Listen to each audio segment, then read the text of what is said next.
Physics का एक first chapter है जिसका नाम मैटर है ना, फर्स्ट चैप्टर है। तो इसमें बेसिकली मैं आपको जो कॉन्सेप्ट मैप है, कॉन्सेप्ट मैप का मतलब सारे जो टॉपिक हैं जो इंटरनली चैप्टर में जो इम्पोर्टेंट टॉपिक्स हैं उनके बारे में अच्छे से आपको डिस्कस करूंगा। और इसके साथ साथ जो नेक्स्ट वीडियो है उसमें भी आपको मैं कीवर्ड और इम्पोर्टेंट कुछ और पॉइंट्स रहेंगे उनको मैं एक्सप्लेन करूंगा। देखिएगा, अगर आप पहले तो इसको समझिएगा, इसको चैप्टर को जो कॉन्सेप्ट मैप है, और सेकंड वाला वीडियो में इंपॉर्टेंट पॉइंट्स और कीवर्ड रहेंगे उनको पढ़िएगा। छोटे छोटे वीडियो रहेंगे, ज़्यादा लेंथी नहीं है, और उनको आप समझिएगा। इसके बाद अगर कोई भी आपको प्रॉब्लम होती है, कोई भी प्रॉब्लम होती है तो आप कमेंट सेक्शन में आप कमेंट कर सकते हैं, या कोई भी ऐसा जो पॉइंट है, कोई भी ऐसा टॉपिक है जो क्लियर नहीं हो रहा है तो आप उसको कमेंट कर सकते हैं, तो मैं उसका प्रॉपर एक वीडियो आपको बना के दे दूँ। ठीक है, तो देखिएगा, आप समझिएगा ध्यान से। हाँ, तो देखिएगा क्या है मैटर। मैटर क्या है? मैटर क्या है? कुछ भी, कोई भी चीज हो सकती है जो आप क्या कर सकते हो, उसे सेंस कर सकते हैं, है ना। आप उसे सेंस से परसीव कर सकते हैं, वो क्या हो जाएगा, मैटर हो जाएगा। या कि इसका डेफिनेट मास हो, है ना। अगर आपने उसे वेट किया, उसका मेजरमेंट किया, तो क्या उसका कुछ मास निकल के आ जाए। और उसके साथ साथ क्या हो कि उसने कुछ ना कोई स्पेस कवर कर रखा हो, वो क्या हो जाता है, मैटर हो जाता है। तो ये चैप्टर है, यही चैप्टर का नाम, फर्स्ट चैप्टर क्या है, मैटर। तो मैटर है, इसका मतलब मोस्टली हम मैटर के बारे में ही पढ़ेंगे। तो मैटर क्या है? मैटर किससे मिलकर बना होता है? एलिमेंट्स। ठीक है, एलिमेंट से मिलकर बना होता, जरूर नहीं एक सिंगल एलिमेंट हो, एक या एक से ज्यादा एलिमेंट हो सकते हैं। जैसे कि मान लो आप सामने अभी क्या देख रहे हैं, बुक है, टेलीफोन है, ईयरफोन्स वगैरह है, या फिर टेबल लैंप है, फोन चार्जर है। क्या है? कोई एक एलिमेंट से मिलके तो बना नहीं है, कई सारे एलिमेंट इसमें क्या हुए, मिक्स हुए, जब जाके क्या बना है, मैटर बना है। ठीक है, तो ये बहुत सारे हो सकते हैं एलिमेंट्स, कई सारे हो सकते हैं, उसका मिक्स या उनकी वजह से क्या होता है, हमारा मैटर फॉर्म होता है। ठीक है, इसके बाद क्या है कि जो एटम है, एटम क्या होता है, atom is the smallest unit of the matter, या वो सकते smallest unit of the element. सबसे छोटी यूनिट है, सबसे छोटे पार्टिकल्स हैं किसके, मैटर के, जो कि जिसकी वजह से अगर छोटे छोटे पार्टिकल्स जो आपस में क्या होते रहेंगे, आपस में जॉइन होते, इनफाइनाइट पार्टिकल्स ऑफ एटम जब आपस में मिक्स हो जाते हैं तो क्या फॉर्म करते हैं, मैटर फॉर्म करते हैं। तो जो पार्टिकल्स है किससे बना हुआ है, छोटे छोटे सॉरी जो मेटल है किससे, मैटर है किससे बना हुआ है, छोटे छोटे पार्टिकल से बना हुआ है, उनको ही बोला जाता है एटम्स। अब इसके साथ मॉलिक्यूल क्या होता है, तो अब ये काफी इंपॉर्टेंट हो जाता है मॉलिक्यूल। क्यों? क्योंकि जब एटम आपस में क्या करते हैं, ज्वाइन करते हैं, आपस में दो या दो से ज्यादा एटम आपस में ज्वाइन करते हैं, तो उसको बोलते हैं मॉलिक्यूल्स। क्या होता है वो, मॉलिक्यूल्स के अंदर आता है। ठीक है, हाँ हाँ। अब देखिएगा कि मॉलिक्यूल्स क्या है, कि जब एटम आपस में क्या होते हैं, कंबाइन होते हैं, तो क्या फॉर्म करते हैं, मॉलिक्यूल्स फॉर्म करते हैं। अब बेसिकली हम मॉलिक्यूल्स पे ही फोकस करेंगे। क्या फोकस करेंगे, देखो यहाँ पर क्या क्या है, मॉलिक्यूल्स पे मेनली फोकस करेंगे।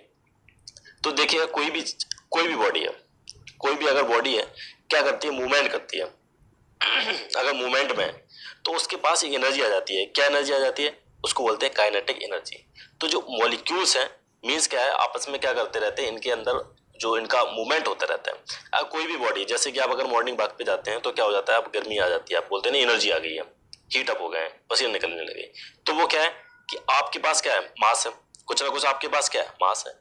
वही मास क्या कर रहा है, आप क्या कर रहे हो, मूव कर रहे हो, कोई ना कोई पर्टिकुलर वेलोसिटी से या कोई ना कोई स्पीड से आप क्या कर रहे हो, मूव कर रहे हो। तो जो मास है, किसी भी बॉडी का जो मास है, अगर वो मूव कर रहा है, किसी वेलोसिटी से मूव कर रहा है, चलता चला जा रहा है, दौड़ता चला जा रहा है, तो उसके पास एक एनर्जी आ जाती है जिसको बोला जाता है काइनेटिक एनर्जी। क्या बोला जाता है, काइनेटिक एनर्जी। अब इसके बाद देखिएगा, इसके बाद ये जो मॉलिक्यूल्स है, मॉलिक्यूल्स क्या करते हैं, आपस में इनके बीच में फोर्स ऑफ अट्रैक्शन, एक फोर्स ऑफ अट्रैक्शन वर्क करता है। जैसे कि दो एटम्स है ना, या दो मॉलिक्यूल्स है, इनके बीच में क्या करेगा, फोर्स ऑफ अट्रैक्शन आपस में क्या करते रहता है, वर्क करता रहता है। ये जो फोर्स ऑफ अट्रैक्शन किस तरह का होता है, दो तरह का होता है। ठीक है, देखिएगा कौन कौन सा। एक तो बोलते हैं कोहेसिव, मींस जब क्या है, सेम टाइप ऑफ मॉलिक्यूल्स है, अगर एक ही तरह के मॉलिक्यूल्स हैं, मींस सब में सेम साइज, एक ही तरह के दिख रहे हैं मॉलिक्यूल, और उनमें अगर कोई फोर्स वर्क कर रहा है तो बोलेंगे उसको कोहेसिव। अगर डिफरेंट टाइप के मॉलिक्यूल्स हैं तो उसमें अगर फोर्स वर्क कर रहा है उसे क्या बोलेंगे, एडिसिव। जैसे आपको एक एग्जांपल देता हूँ कि कभी कभी क्या देखा है कि जो रेन ड्रॉपलेट्स होते हैं, बारिश की बूंदें होती हैं, वो क्या होती हैं, क्वेश्चन आ भी जाता है कि क्या स्पेरिकल शेप में क्यों होती हैं।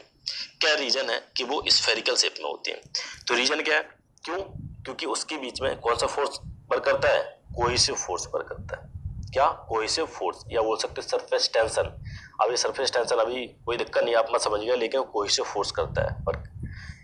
कोहेसिव फोर्स का मतलब क्या है कि सेम पार्टिकल जो वाटर के ड्रॉपलेट हैं उनके बीच में आपस में फोर्स ऑफ अट्रैक्शन लगता है, तो वो क्या करते हैं, अंदर की तरफ जाना स्टार्ट हो जाते हैं और वो स्फेरिकल बन जाते हैं। ठीक है, जैसे कि मान लो अगर गिलास में एक गिलास बीकर, उसमें आपने क्या वाटर फिल कर दिया, तो वाटर फिल करोगे, क्या पानी भरा हुआ है, आपने देखा हुआ ऊपर की लेयर हल्का सा अंदर मूव करना स्टार्ट कर देती है। तो जो अंदर इतने सारे पार्टिकल्स हैं, पानी के जो अंदर पार्टिकल्स हैं, उनके बीच में सभी जो फोर्स वर्क कर रहा है उसको बोलेंगे कोहेसिव। और जो वाटर पार्टिकल है और जो गिलास है, गिलास पार्टिकल्स के बीच में जो फोर्स वर्क करेगा उसको बोलेंगे एडिसिव। क्या बोला जाता है, एडिसिव। तो इसी तरह से मॉलिक्यूल्स जो फोर्स एक्सर्ट करते हैं दो तरह करते हैं, एक तो सेम मॉलिक्यूल्स के बीच में, सेम काइंड ऑफ मॉलिक्यूल्स के बीच में, और दूसरा डिफरेंट काइंड ऑफ मॉलिक्यूल्स के बीच में। ठीक है, सेम काइंड वाले को कोहेसिव बोलते हैं और डिफरेंस वाले को एडिसिव बोलते हैं। और साथ में काइनेटिक एनर्जी मॉलिक्यूल्स पजेस करते हैं, क्योंकि क्या हो रहा है उनके बीच में, क्या हो रहा है, मूवमेंट हो रहा है। ठीक है, क्या हो रहा है, मूवमेंट हो रहा है। अब देखिएगा कुछ नेक्स्ट पॉइंट देखिएगा। अब बात करते हैं कि kinetic theory of gases. Kinetic theory of gases, तो काइनेटिक थ्योरी ऑफ गैस क्या सॉरी गैसे नहीं, kinetic theory of gases, solid, liquid, gas सबके लिए, मतलब मैटर के लिए है ना। काइनेटिक थ्योरी ऑफ मैटर, तो काइनेटिक थ्योरी का मैं एक्सटर्नली एक आपको इस थ्योरी के पोस्टुलेट्स हैं उसका मैं नेक्स्ट एक आपको वीडियो दूंगा, आप उसको भी पढ़ लीजिएगा, देख लीजिएगा, समझ लीजिएगा, देख लीजिएगा। तो ये होता क्या है, थोड़ा सा मैं एक्सप्लेनेशन दे दूं कि क्या होता है। मॉलिक्यूल्स होते हैं जो, इनके बीच कंटिन्यूसली मूवमेंट होता रहता है, छोटे छोटे पार्टिकल्स होते हैं और इनके अंदर मॉलिक्यूल्स हो, एटम हो, क्या होता रहता है, एक मूवमेंट होता रहता है। इस मूवमेंट को स्टडी करने के लिए, इस मूवमेंट को, इसकी मूवमेंट को अच्छे से समझने के लिए कि किस तरह से मूवमेंट हो रहा है, क्या हो रहा है, तो हमको काइनेटिक थ्योरी की रिक्वायरमेंट पड़ती है। काइनेटिक थ्योरी की रिक्वायरमेंट पड़ती है। तो काइनेटिक थ्योरी क्या बताती है, किस तरह से इसमें मूवमेंट हो रहा है। ठीक है, ये हो गया। अब इसके साथ साथ क्या है कि जो मूवमेंट होता है उसकी वजह से जो इन मॉलिक्यूल्स के अंदर काइनेटिक एनर्जी आ जाती है। ये भी कौन बताता है, काइनेटिक थ्योरी का जो पोस्टुलेट है उसके अंदर ये सारी चीजें आ जाती हैं कि काइनेटिक थ्योरी में क्या है कि काइनेटिक थ्योरी बताती है कि जो पार्टिकल्स में के अंदर क्या होता है, कंटिन्यूसली मूवमेंट होता रहता है, उस मूवमेंट की वजह से इनके पास क्या आ जाती है, काइनेटिक एनर्जी आ जाती है। और वही काइनेटिक एनर्जी होती है किसके डायरेक्टली प्रोपोर्शनल, टेम्परेचर के। अगर टेम्परेचर हम बढ़ा देंगे, टेम्परेचर हम बढ़ाते चले जाएंगे, तो उसकी काइनेटिक एनर्जी मॉलिक्यूल्स की क्या होती चली जाएगी, वो भी कंटिन्यूसली इंक्रीज होती चली जाएगी। तो kinetic energy is directly proportional to the temperature of the body, temperature of the particles. जैसे ही पार्टिकल का टेम्परेचर बढ़ाएंगे उसकी काइनेटिक एनर्जी इंक्रीज होती चली जाएगी। और किससे एक्सप्लेन करेंगे, और ये काइनेटिक थ्योरी और किससे एक्सप्लेन कर सकते हैं, क्योंकि क्या हो रहा है, मूवमेंट हो रहा है किसके बीच में, मॉलिक्यूल्स के बीच में, है ना। मूवमेंट तो हो ही रहा है मॉलिक्यूल्स के बीच में, कोई मैटर उसके जो मॉलिक्यूल्स है उसके बीच में क्या हो रहा है, मूवमेंट हो रहा है। अगर अब मूवमेंट हो रहा है तो किस तरह से हो रहा है, देखिएगा, हो भी रहा है या नहीं हो रहा है, स्टेबल है किस तरह से है, तो उसका जो मूवमेंट है वो हम समझते हैं किसकी बेसिस पे। जैसे दे रखा है कि हीट ट्रांसफर, जैसे आपने पढ़ा होगा और भी चीजें पढ़ी होंगी, हीट ट्रांसफर शायद 7th क्लास में पढ़ा होगा, कितने मोड ऑफ हीट ट्रांसफर कितने होते हैं, कंडक्शन, कन्वेक्शन एंड रेडिएशन। 3 तरह के होते हैं जिसमें कि हीट क्या होती है, ट्रांसफर होती है किसकी वजह से, पार्टिकल्स की वजह से या फिर नहीं पार्टिकल्स की वजह से हो रही है। तो ये मोड ऑफ हीट ट्रांसफर 3 तरह के होते हैं, लेकिन यहाँ पे मोस्टली 2 हैं, 2 ही आपको अभी समझना है। तो क्या कंडक्शन, कंडक्शन में क्या होता है कि जो पार्टिकल्स का मूवमेंट है एक्चुअल मूवमेंट नहीं होता है, क्या होता रहता है, वो आपस में अपनी मीन पोजीशन से क्या करते रहते हैं, वाइब्रेट करते रहते हैं, और वाइब्रेट करेंगे दूसरे जो नियरेस्ट मॉलिक्यूल्स है उससे क्या करेंगे, स्ट्राइक करेंगे, तो अपनी एनर्जी को क्या कर देते हैं, यहाँ पर ट्रांसफर कर देते हैं। फिर ये भी वाइब्रेट कर रहा है, इस तरह से वाइब्रेट करता रहेगा, अपनी एनर्जी को, अपनी हीट को क्या कर देगा, यहाँ पर ट्रांसफर कर देगा। तो इस तरह से जो हीट है जो ट्रांसफर हो रही है किसमें, कंडक्शन में, वो किसकी बेसिस पे होगी, मॉलिक्यूल्स का मूवमेंट तो नहीं हो रहा है, लेकिन क्या हो रहा है, हीट कंटिन्यूसली ट्रांसफर होती चली जा रही है। अब इसके बाद कन्वेक्शन में क्या है, कन्वेक्शन में क्या होता है, कन्वेक्शन में क्या होता है, कन्वेक्शन में भी हीट ट्रांसफर हो रही है, लेकिन इसमें क्या होता है मॉलिक्यूल्स का, लेकिन इसमें क्या होता है मॉलिक्यूल्स का क्या होता है, मूवमेंट होता है। मीन्स जैसे एक यहाँ पर कोई भी अगर फ्लूइड भरा हुआ है, दूसरा यहाँ से अगर वाटर है, वाटर क्या इस तरह से मूव करता हुआ चला जा रहा है। एक्चुअली लिक्विड होता है, लिक्विड वाला जो पोर्शन होता है उसकी वजह से क्या होता है, हीट ट्रांसफर होता है इसमें, मीन्स मूवमेंट होता रहता है। जैसे यहाँ पर पानी कोई भरा हुआ है या मान लो ऑयल भरा हुआ है, ऊपर से पानी आप ठंडा पानी यहाँ से ले जा रहे हैं, यहाँ पर गर्म है तो पानी में क्या होना स्टार्ट हो जाएगा, गर्म होना स्टार्ट हो जाएगा। मीन्स यहाँ पर क्या हो रहा है, मूवमेंट हो रहा है किसका, मॉलिक्यूल्स का। तो समझ में क्लियर आ गया। जैसे कि एक है, इसमें पानी है, वाटर भरा हुआ है।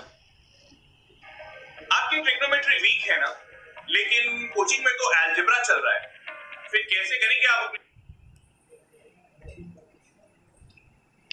ठीक है, या मान लो ऑयल है, ठीक है, ऑयल भरा हुआ है, ये इसमें ऑयल है, इसमें गर्म ऑयल है, ठीक है, इसमें क्या है, गर्म ऑयल है। और ऊपर से आपने क्या कर दिया कि एक और पाइप इसी से जुड़ा हुआ है, या आपने उसके ऊपर से ही वाटर क्या फ्लो करना स्टार्ट कर दिया, तो क्या होगा, फ्लो हो रहा, मूवमेंट हो रहा पार्टिकल्स के बीच में। तो जो वाटर है थोड़ी देर बाद आप देखेंगे यहाँ पर नीचे गिरना स्टार्ट होगा, तो यहाँ पर क्या होगा, ये गर्म होना स्टार्ट हो जाएगा। क्यों? क्योंकि इसकी जो हीट है यहाँ पर ट्रांसफर होना स्टार्ट होगी। तो जो मोड ऑफ हीट ट्रांसफर है, मोड ऑफ हीट ट्रांसफर है due to the movement of the particles या मूवमेंट ऑफ द मॉलिक्यूल्स, वो किसके अंदर आता है, कन्वेक्शन के अंदर आता है। तो इस तरह से हम काइनेटिक थ्योरी जो है एक्सप्लेन कर सकते हैं। अब इसके साथ एक और चीज है, लास्ट है, मॉलिक्यूल्स की बात हो रही है, क्या है कि एक्सप्लेनेशन होता है कि मॉलिक्यूल्स का जो अरेंजमेंट है किस तरह से है, उसके बेसिस पे हम क्या पता करते हैं कि सॉलिड है या लिक्विड है या फिर गैस।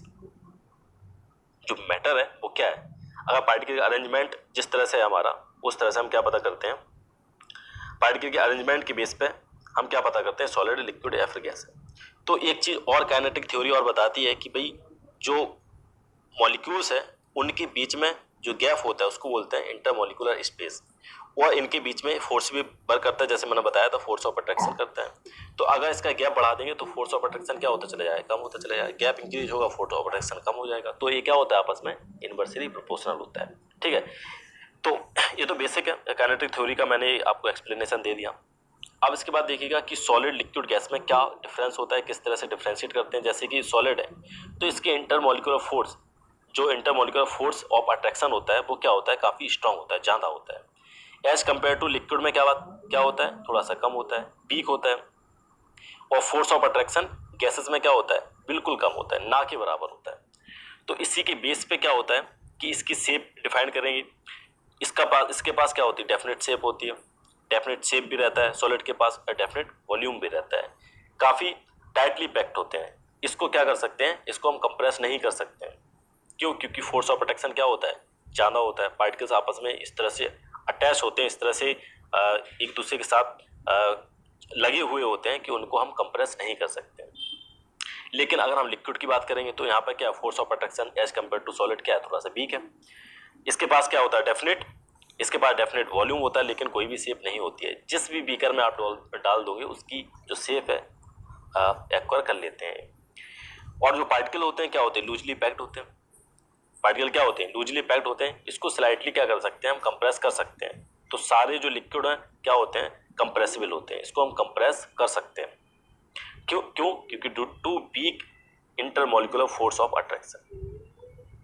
गैसेस में क्या होता है, ना कोई शेप होता है और ना ही इसका कोई वॉल्यूम होता है। ये क्या होते हैं, जो इनडेफिनेटली है, मतलब क्या करते हैं, एक दूसरे के ऊपर डिपेंड नहीं करते और मूव करते रहते हैं इंडिपेंडेंटली, क्या करते रहते हैं, मूवमेंट इनके अंदर होता रहता है। क्यों होता रहता है, क्योंकि फोर्स ऑफ अट्रैक्शन काफी वीक क्या, बिल्कुल ना के बराबर, बिल्कुल नहीं होता है। तो ये क्या होते हैं, हाईली कंप्रेसिबल होते हैं। क्या होते हैं, हाईली कंप्रेसिबल। गैसेस सारी क्या होती है, हाईली कंप्रेसिबल होती है। ये क्या होता है कि कैन नॉट बी कंप्रेस, मतलब कंप्रेसिबल सॉलिड नहीं होते सारे, लेकिन लिक्विड क्या होते हैं, कंप्रेसिबल होते हैं। थोड़ा सा इनको स्लाइटली कंप्रेस कर सकते हैं, लेकिन गैसेस क्या होती हैं, आर द हाईली कंप्रेसिबल, इनको हम ज़्यादा कंप्रेस कर सकते हैं। तो ये तो था, ये बेसिक कॉन्सेप्ट मैप था फर्स्ट चैप्टर का। कुछ और भी पॉइंट्स रहे होंगे जो आपको अगर नहीं क्लियर हुए होंगे, तो आप अगर जो कीवर्ड है और इम्पोर्टेंट पॉइंट्स का जो मैंने एक और वीडियो दिया है उसको आप देखिएगा, तो उससे आपको चीज़ें क्लियर होंगी। अगर तब भी आपको कोई प्रॉब्लम होती है तो आप कमेंट कर सकते हैं।